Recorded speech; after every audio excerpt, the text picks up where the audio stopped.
الحمد لله العلي الواحد العليم الصبر الغني الماجد وأفضل الصلاة والتسليم على النبي المصطفى الأمين وآله وصحبه الأطهار لا سيما رفيقه بالله. أشهد أن لا إله إلا الله وأشهد أن سيدنا ونبينا وحبيبنا وعظيمنا وأسوتنا وقائدنا وشفيعنا محمد صلى الله عليه وسلم. اللهم صل وسلم وبارك على سيدنا محمد وعلى آل سيدنا محمد. وقال الله تعالى: أعوذ بالله من الشيطان الرجيم. بسم الله الرحمن الرحيم. يا أيها الذين آمنوا إذا قمتم إلى الصلاة فاغسلوا وجوهكم وأيديكم إلى المرافق وامسحوا برؤوسكم وأرجلكم إلى الكعبين. Subhanallahul Azim. Yang kita hormati Bapak Ibu pengurus Masjid Baitur Rahim beserta jajaran Imam Satib, Bapak Ibu jamaah sholat maghrib yang dicintai oleh Allah. Kembali kita bersyukur kepada Allah atas nikmat iman. Alhamdulillah dengan nikmat keimanan, keislaman, kesehatan, bahkan kemauan sehingga kita masih dapat melanjutkan kajian fikih ibadah di momentum di awal-awal bulan Muharram. Semoga apa yang kita lakukan terlebih di bulan yang mulia ini pahalanya diberkatakan oleh Allah Taala. Amin ya rabbal alamin. Insyaallah besok Kamis ini Rabu 9 Muharram dan Kamis 10 Muharram sesuai apa yang telah ditetapkan Kementerian Agama Republik Indonesia pada tahun ini. Akan tetapi dengan salah satu ormas NU menetapkan satu Muharramnya bukan Selasa minggu lalu tapi Rabu. Nah, jadi kalau demikian mana yang mau diambil? Puasa Tasu'a Asyura Rabu Kamis atau Kamis Jumat? Kalau kami pribadi Bapak Ibu mengamalkan apa yang ditetapkan oleh Kementerian Agama di dalam agama. Karena ada jemaah yang bertanya, tidak Ramadan Syawal saya yang berbeda. Masa ini sudah mulai nampak perbedaan di awal tahun.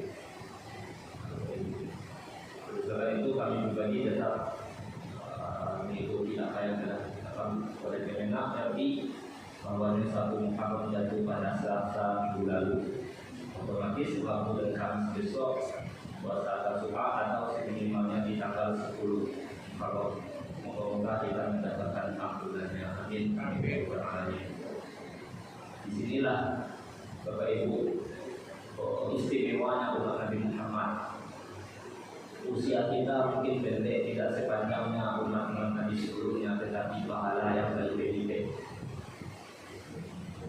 Semoga diberkahi dengan banyaknya ibadah. Moga-moga harta manike, mobil bagile. Moga-moga amin.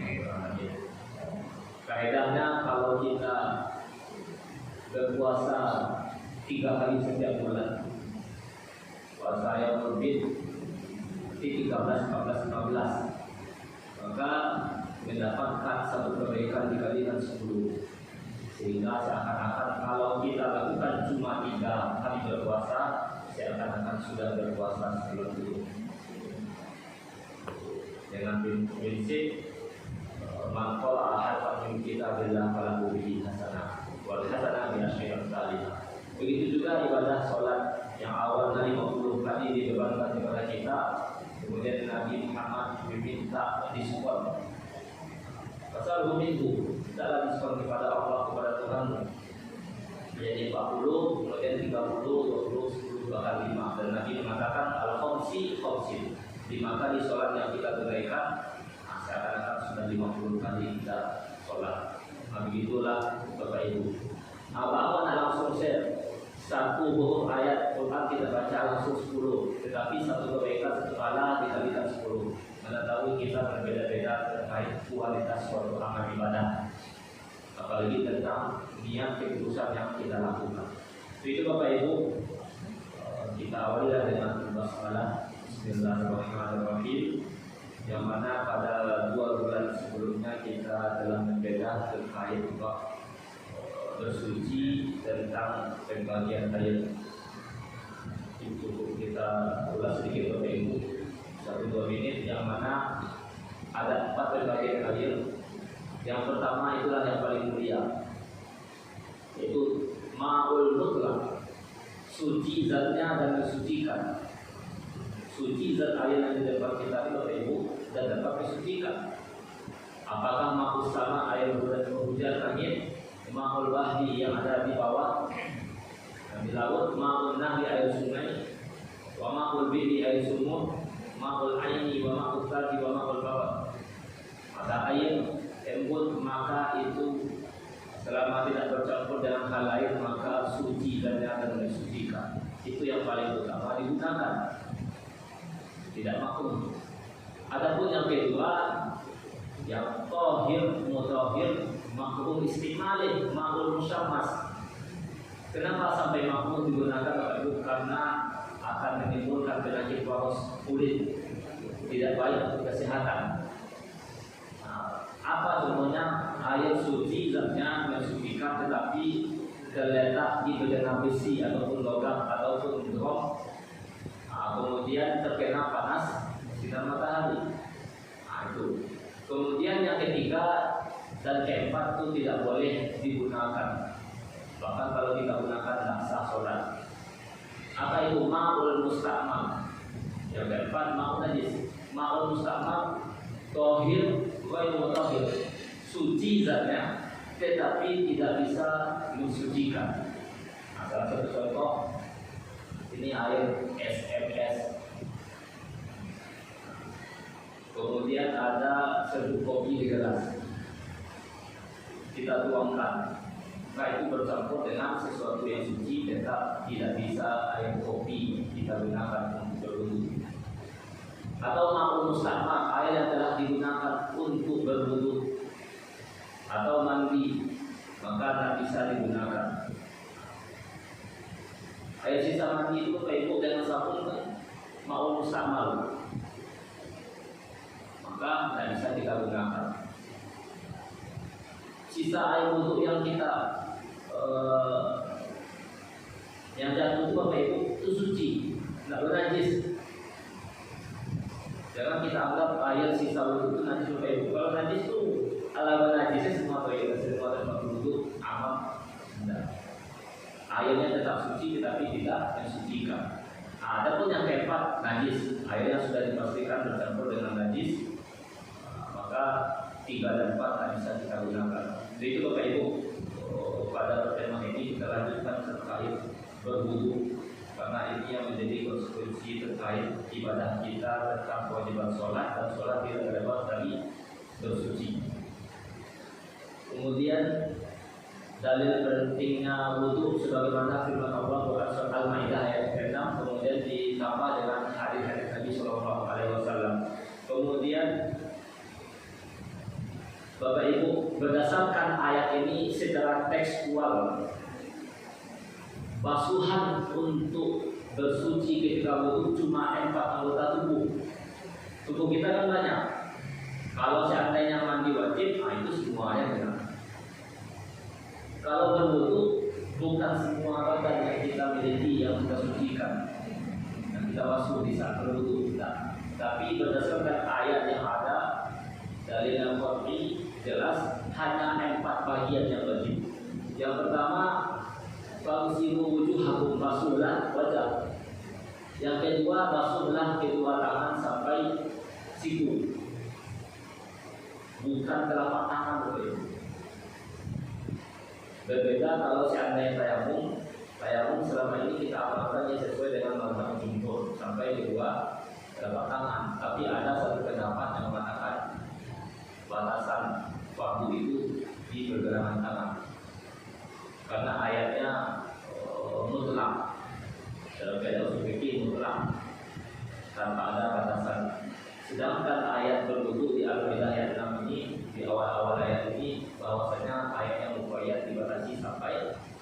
kedua siku. Tausilu wujuhakum wa aydiyakum, kedua tangan kalian, ila hingga merafiq kedua siku. Jadi idealnya Bapak Ibu itu. Kemudian yang ketiga, wamsahu dan usaplah kepala. Dan yang keempat, yang terakhir, basuhlah kedua kaki sampai dua mata kaki. Apakah ini yang disepakati oleh ulama Bapak Ibu? Belum tentu. Untuk itu ada tambahan Bapak Ibu. Di mazhab Imam Syafi'i bertambah niat di awal yang menjadi rukun wudu. Jadi anggota wudu 4 tadi Bapak Ibu itu tidak bisa dibantah. Kalau ada yang batal sase. Kemudian terkait fardu atau rukun wudu atau wajibnya wudu di kalangan kita sejak WKT, MT, TPA ini berubah nama menjadi TPQ. Sejak dulu kita diajarkan dimulai dengan niat. Maka 4 anggota wudu tadi ditambahlah niat di awal. Kemudian apa yang lagi ditambah Bapak Ibu di akhir tertib. Tetapi secara tekstual ayat cuma 4. Kalau fardu wudu, nah itu lebih ditekankan ini poin wajibnya berwudu. Maka ditegaskan dimulai dengan niat. Mana sumbernya berdasarkan hadis Bukhari Muslim bersambung kepada Nabi melalui Umar bin Khattab radhiyallahu anhu, innamal a'mal binniyat wa innamal likulli imrin ma nawa. Fa man kana hijratuhu ila Allahi wa rasulih fa hijratuhu ila Allahi wa rasulih. Fa man kana hijratuhu lidunya yusibuha aw imra'atin yankihuha fa hijratuhu ila ma hajara ilaihi. Wa Bukhari wa Muslim. Sesungguhnya amal itu tergantung kepada niat. Dan setiap apa yang kita niatkan maka akan dibalasi sesuai apa tujuan yang kita inginkan. Maka siapa yang hijrahnya, apalagi pada saat ini momentum kalender hijriah Bapak Ibu, maka kita tingkatkan menuju ketakwaan. Semoga tahun ini menjadi lebih baik. Hadis ini salah satu faktornya karena ada lelaki yang mana dia pergi dari kota Mekah ke Madinah tujuannya untuk menikahi wanita yang bernama Ummu Qais.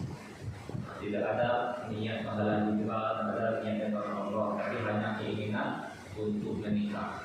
Maka Nabi mengatakan innamal a'mal binniyat, berkait niat Bapak Ibu.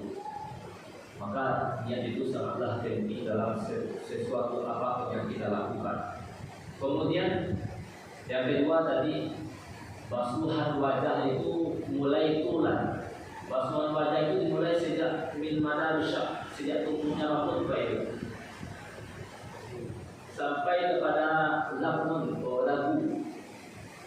Maka itu kejadian mesti bawahnya sampai Bapak Ibu. Jadi kalau pakai jilbab, apa? Pasti mestinya dibuka. Tapi kalau seandainya ada sebagian musola, Bapak Ibu tempat lain, toilet dalam, kemudian tempat duduk di luar. Jadi dikhawatirkan bagi ibu-ibu yang pakai jilbab, kalau demikian tempatnya terbatas, anak pula perlu dibuka jilbabnya. Cukup dilengangkan bentul. Karena yang menjadi patokan wajibnya basuhan wajah itu mulai sejak tumbuhnya rambut.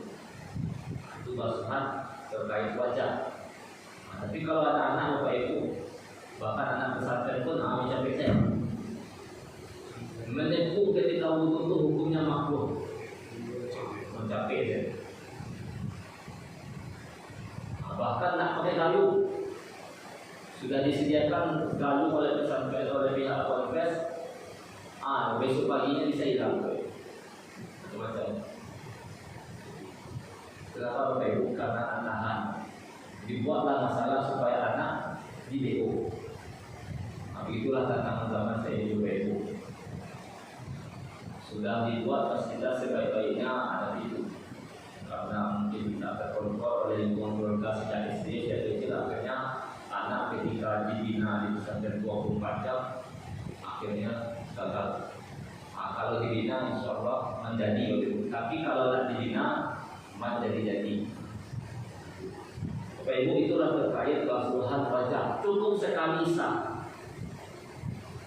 Tapi untuk kehati-hatian maka kita lakukan sunnah. Bukan hanya yang wajib kita lakukan, tapi sunnah sampai 2 kali. Itu poinnya wajah. Yang kedua, basuhan yang wajib itu kedua tangan sampai 2 siku. Nah, tapi kalau menyulitkan mungkin batasnya atau dilebihkan sedikit. Sekali pun asalkan sampai air ke kulit maka sah. Tapi kalau sekali maka yang kedua wajib. Karena yang pertama tidak sempurna, batas sempurna tidak sampai batas ketentuan. Nah, kemudian demikian. Oh, terlanjur tangan kiri terlebih dahulu maka tetap sah wudu Bapak Ibu. Karena dulu tidak sah kalau yang kiri dimulai ada. Karena ayat tadi berlaku pula keumuman dan basuhlah kedua tangan. Tidak ada ditegaskan wajib tangan kanan dahulu, tapi disunahkan mendahulukan tangan atau kaki yang sebelah kanan. Tapi mengguna dari semua itu. Batasannya sampai kedua siku, tapi diberikan gantian. Kemudian yang ketiga, dulu pertanyaan Bapak Ibu, apakah batal atau tidak sah pula basuhan kedua tangan itu kalau dimulai dengan siku? Ada sebagian kalau pakai kepan itu aman Bapak Ibu. Nah, kami berikan kita berwudu dimulai dari jari sampai kedua siku. Tapi ada kita yang mungkin sebagian pakai gayung, akhirnya apa? Berarti siku sampai ke bawah. Bapak Ibu, berdasarkan ayat tadi tetap saja sah, tetapi secara pembahasan yang lebih utama itu dimulai dari sisi jadi sampai kedua siku. Itu Bapak Ibu. Makanya Bapak Ibu tim medis kedokteran pun membiasakan mencuci tangan. Bukan dari sini ke bawah, tapi dari jadi sampai sini. Itu yang mungkin kita pun sudah menyampaikan apa manfaat itu Bapak Ibu. Kemudian yang keempat, basuhan kedua kaki sampai 2 mata kaki. Itu yang keempat. Tadi dibuat pertanyaan Bapak Ibu, empat inilah statement kita yang pertama bahwasanya empat ini yang secara tekstual dalam ayat yang ditegaskan terkait anggota wudu. Kemudian terkait wajibnya wudu ditambah niat di awal, yang terakhir tertib. Jadi tidak bisa diubah. Oh, basuhan wajah, kemudian setelah itu kepala, kemudian tangan, berarti tidak balik-balik. Bisa.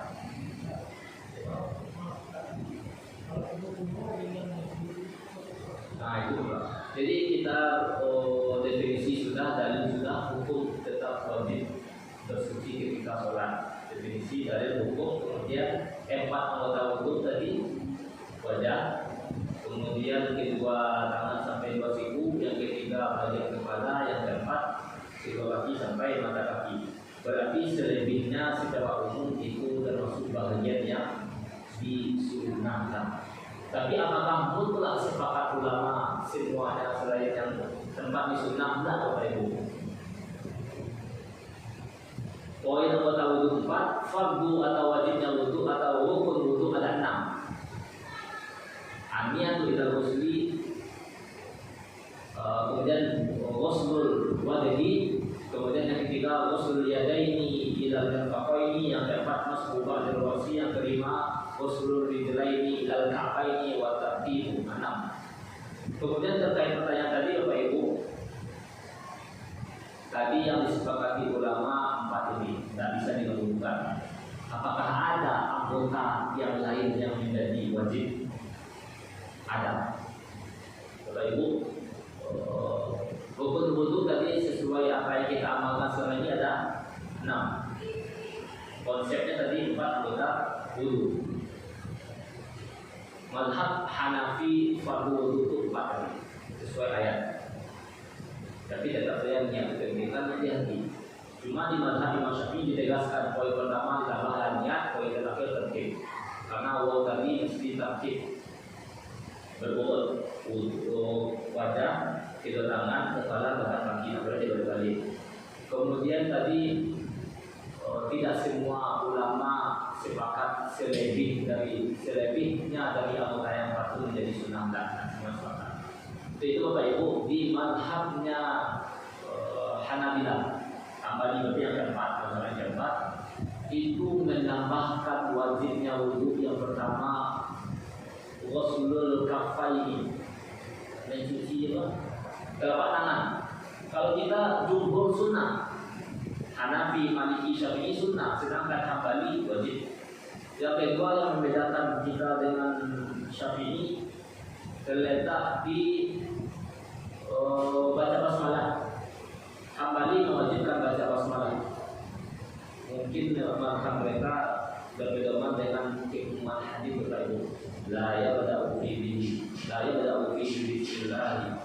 bismillahirrahmanirrahim bahwa pertama kullu amrin di awalnya kullu amrin di balillah itu yabda'u bihi bismillahirrahmanirrahim bahwa pertama selain bahwa segala amalan yang tidak diawali la yunda, yang tidak dimulai, yang tidak diawali dengan basmalah bismillahirrahmanirrahim bahwa abad maka pada itu bertolak. Amalan itu telah berlaku dengan keumuman hadis tadi diperkuat oleh apa yang dilihat oleh sahabat Nabi ketika Nabi berwudu. Nabi memulai dengan basmalah.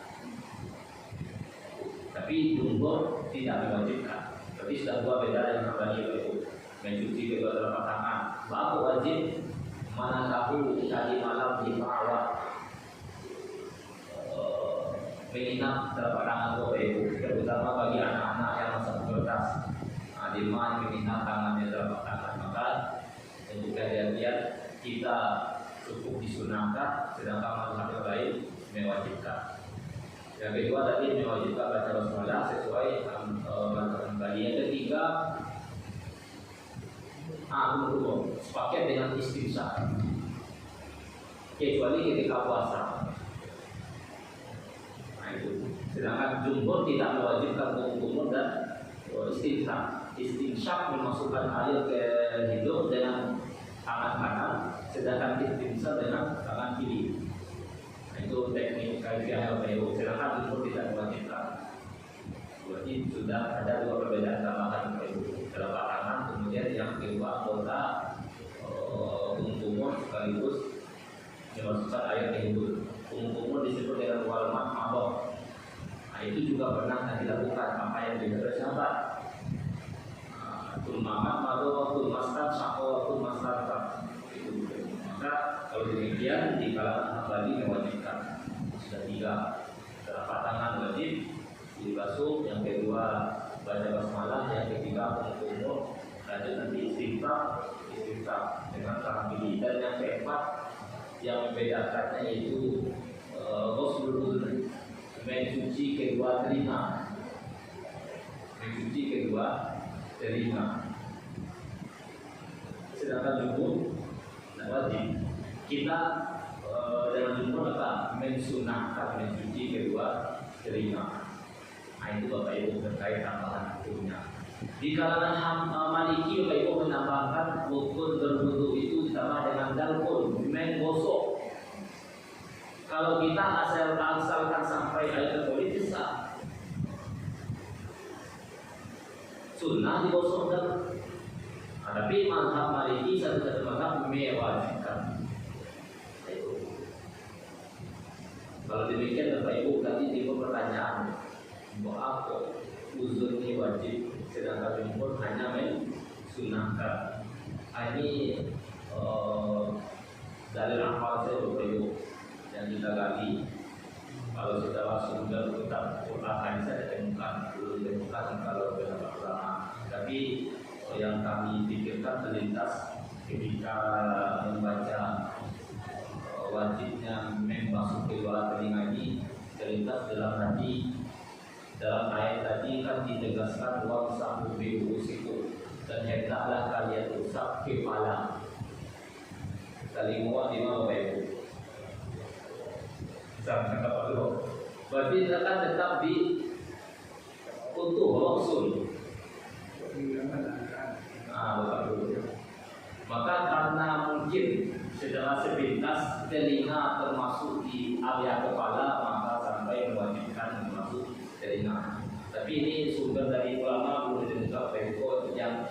pribadi menafsirkan maaf sampai wajib memasuki dua lima sedangkan umur dan wajib.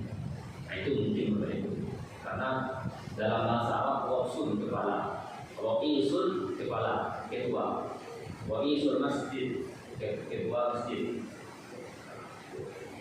Waqsul kepala, dalam kepala itu kan masuk dari imam. Nah, itu mungkin salah satu asumsi ya. Itu terkait perbedaan ulama. Kenapa pentingnya kita bedah wajib fardu ini bapak bahkan sunnah nantinya? Karena mana tahu air terbatas. Yang kedua, kita dalam situasi kondisi genting, apakah sakit ataupun karena cuaca dingin Malaysia.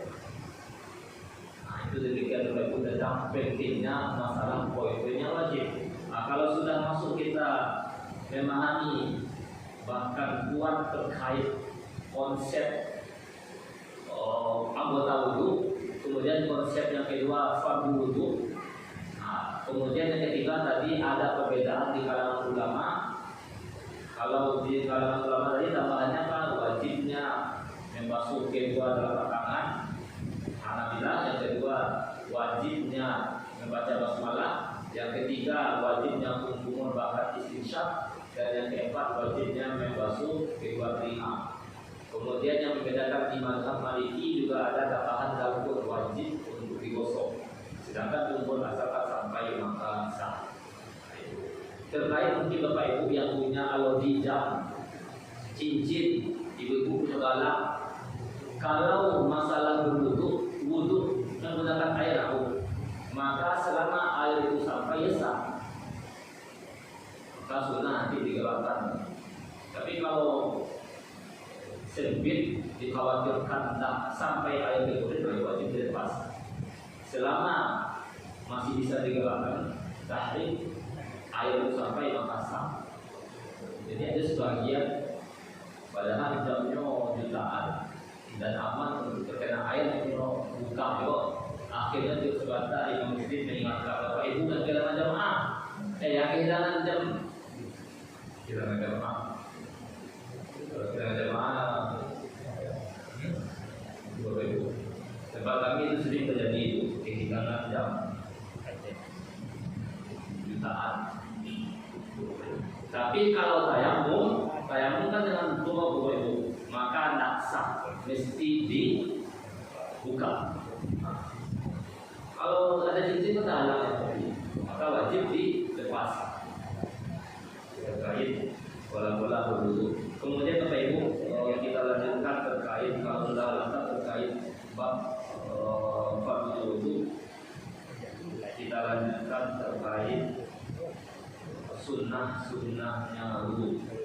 Yang pertama at-tasmiyah, mengucapkan basmalah. Bismillahirrahmanirrahim. Itu bermakna dengar. Di sini bermakna tabarruk, semoga kita mendapatkan suatu keberkahan. Yang membedakan kita dengan umat lain berapa itu dari kami basmalah. Umat lain ketika makan cuci tangan loh, awal kan cuci tangan loh. Tapi diawali dengan basmalah. Bahkan Bapak Ibu kalau turun baca basmalah di awal, nah ketika ingat di tengah makan itu baca. Kemudian kalau dekat-dekat terakhir, nah Bismillah awalan wa Bismillah di awalihi wa akhirih. Kalau lupa juga ada Bapak Ibu. Hamdalah, alhamdulillahilladzi at'amana wa saqana wa ja'alna minal muslimin. Itulah Bapak Ibu yang membedakan kita. Bahkan ketika Nabi Muhammad SAW makan dengan sahabat, Nabi itu suka makan dengan berjamaah. Masya Allah Rasul min khubzin walalah illa ala dhafa. Nabi itu tidak pernah merasakan kekenyangan dari makan daging maupun makan batu kecuali dalam keadaan dhafa. Kemudian berkatalah Nabi Dina kepada penduduk Badui, apa yang dimaksud dengan dhafa? Kemudian ahli Badui mengatakan ayyadana wal ma'nas, kalian makan setelah berjamaah. Bahkan Umar bin Umar mengatakan namakan ulu jami'an, makanlah setelah berjamaah, janganlah terpisah-pisah. Kalau sekali tidak masalah, tapi kalau terpisah, yang suami makan di rumah, yang istri makan di lantai sebelumnya. Beko tengah malam jam 9 lah kalau balik. Ayah anak jam 10 malam. Kalau demikian itu berlanjut terus menerus, kapan komunikasi di tengah keluarga akan terjalin. Makanya pentingnya makan berjamaah. Awak baru lagi bini, anak masih bayi di gendong, hanya asi. Kue cik baru, makan cik baru. Bapak ibu kami di awal nikah dulu, Bapak ibu makan bakso itu cik. Bali satu bakso bungkus, makan cik baru di rumah. Bali nasi bungkus, ergo sederhana yang lain, aku tambah nasi di rumah. Nah itu yang kami amalkan. Maka saat ini cik nasi bungkus yang makan keluar berubah. Ada keberkahan pada itu. Tanya kawan, makin gabung aja. Alhamdulillah. Jadi alhamdulillah. Itu boleh tak? Yang dia selesai karena kadang lebih agak cucu kok alay-alay makan dulu mani amal sama. Yang gaya kakeknya neneknya sekolah bagi guru-guru. Dia kan banyak amalnya apa ya? Itu saking sayang. Jadi untuk mendatangkan suatu keberkahan memang diawali dengan masalah. Kenapa Bapak Ibu diperkuat oleh hadis Nabi? Jadi Bapak Ibu suatu ketika Nabi dengan sahabat makan, itu sudah berdoa di awal. Tiba-tiba di saat majelis itu adalah pihak lain makan, tetapi timbul tanya sahabat kepada Nabi yang simpel, Bapak Ibu, Nabi bapak lain Hawa dan nikmat makan di pertengahan jalan, padahal di awal nikmat. Hasilkannya Bapak Ibu, karena ada orang yang ketika datang itu tidak membaca zikir basmalah. Makanya penting membaca basmalah. Bahkan diperkuat oleh bakal muhadits, Bapak Ibu, hadis penjelasan tentang kitab Syarah Imam Muhammadiyah bahwasanya disunnahkan minimal sekali basmalah dan dikuatkan lebih utama atau afdal setiap fi kulli luqmah, setiap suapan. Ya tadi konsepnya minimal sekali. Yang afdal itu setiap kulli luqmah, setiap suapan, setiap mangkok. Itu baik. Jadi bukan hanya sekali. Baik, dengan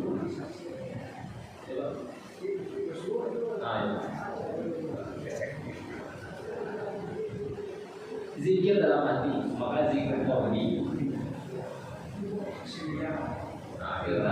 Zikir qalbi. Zikir itu tidak mutlak hanya dengan lisan. Kemudian yang kedua, Bapak Ibu, ghuslul kafaini salatan qabla idkhali malina, mencuci kedua telapak tangan 3 kali sebelum memasukkan ke sejadah atau memasukkan tangan kita ke dalam bak. Itu Bapak Ibu. Sedangkan di Hanabilah tadi mewajibkan.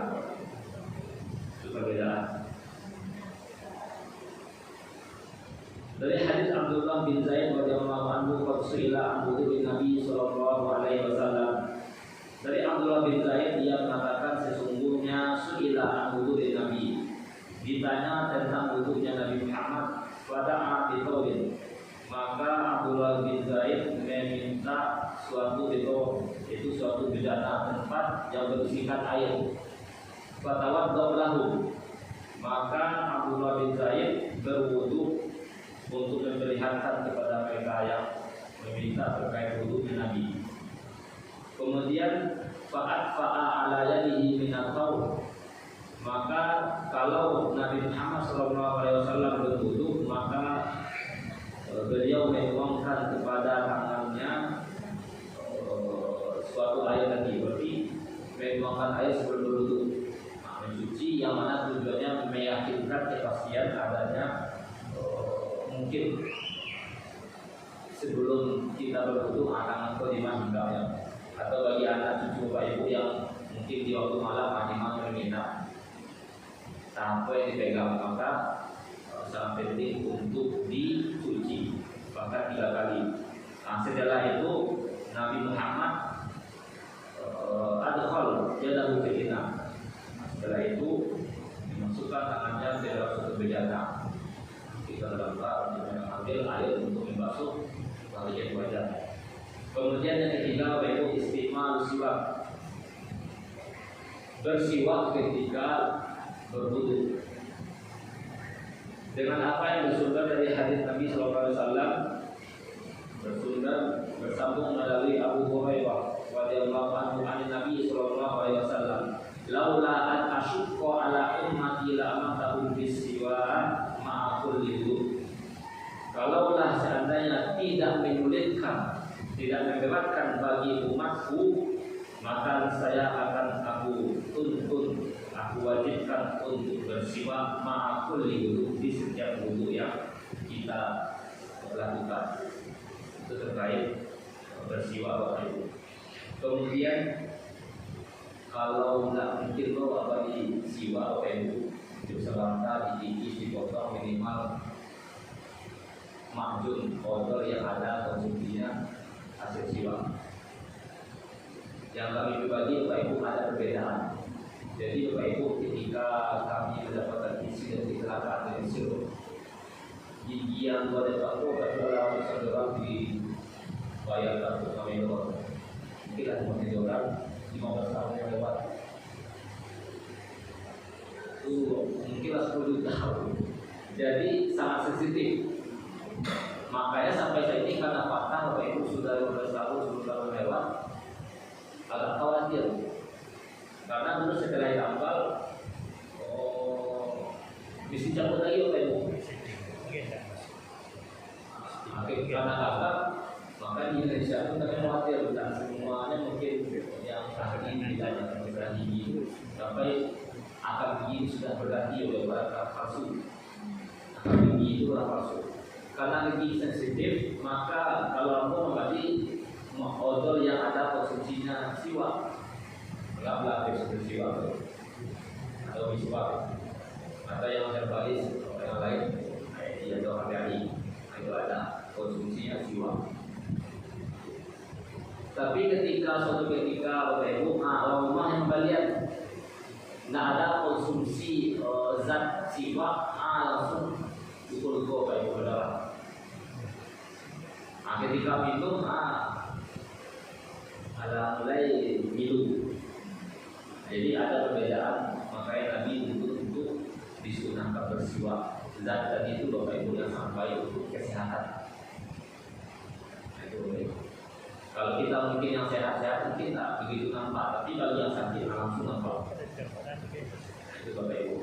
Kalau seandainya tidak memberatkan, menyulitkan umatku, maka akan aku tuntun untuk bersiwak inda kulli sholat, ma'a kulli wudu.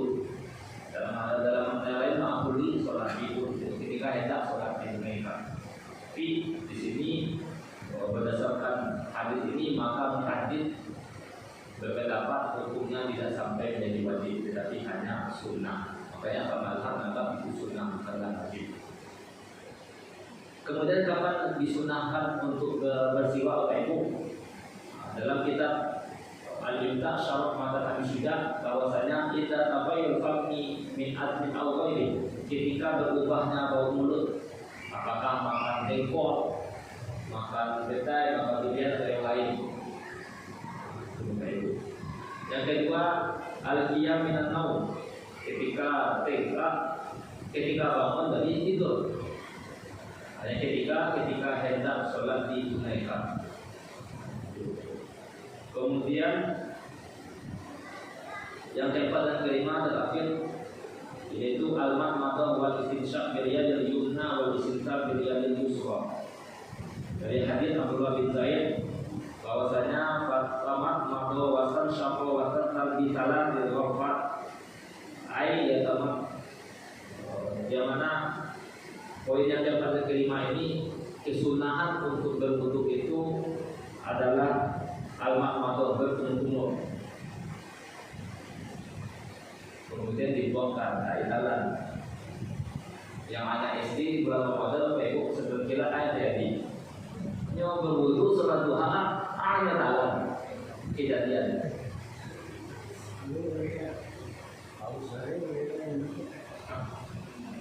siap berwudu kumur-kumur ya kemudian dikeluarkan. Makanya ulama menegaskan di bulan puasa itu tidak usahlah berkumur.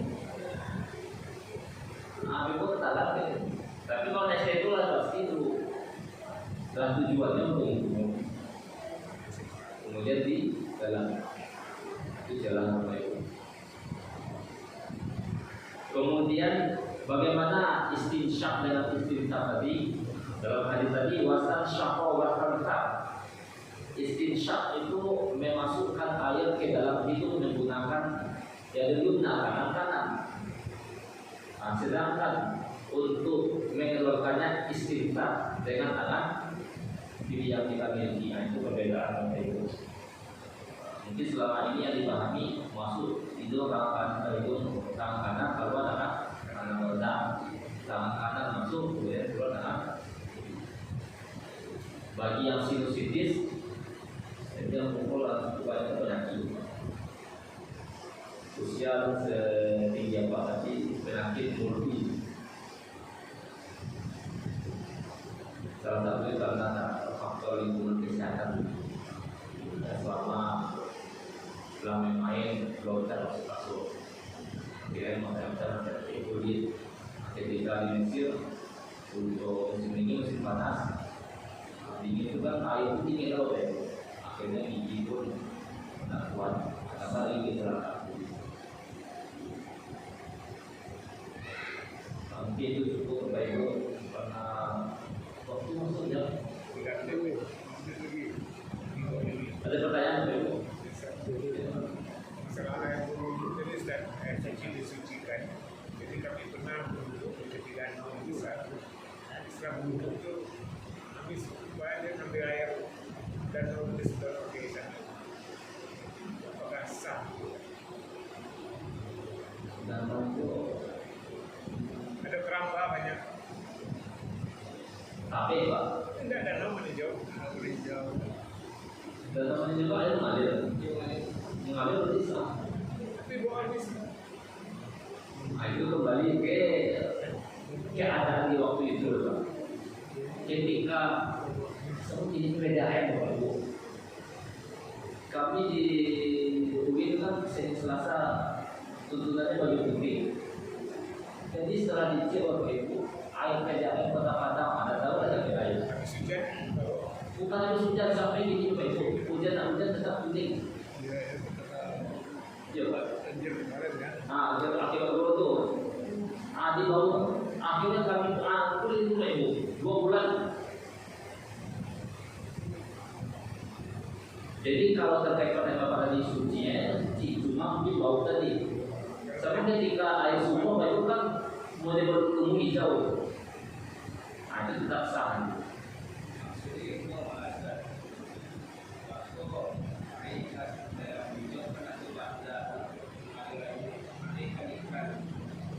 Oleh KPU itu enggak. Dari tepi danau pun dimakan. Jadi kami di rumah makan, habis makan, kami dulu. Ini air dulu, ini sedotnya sanyo air danau. Mengalir, pakai sanyo air danau pun di sedotnya. Dia ada tahu kan awalnya kan. Mungkin itu jadi Pak. Karena hukum itu mesti dikaji. Karena air yang ditatakan nanti mau kan sempat itu pulang atau istilahnya. Cuma kayak umum tadi ada istilahnya.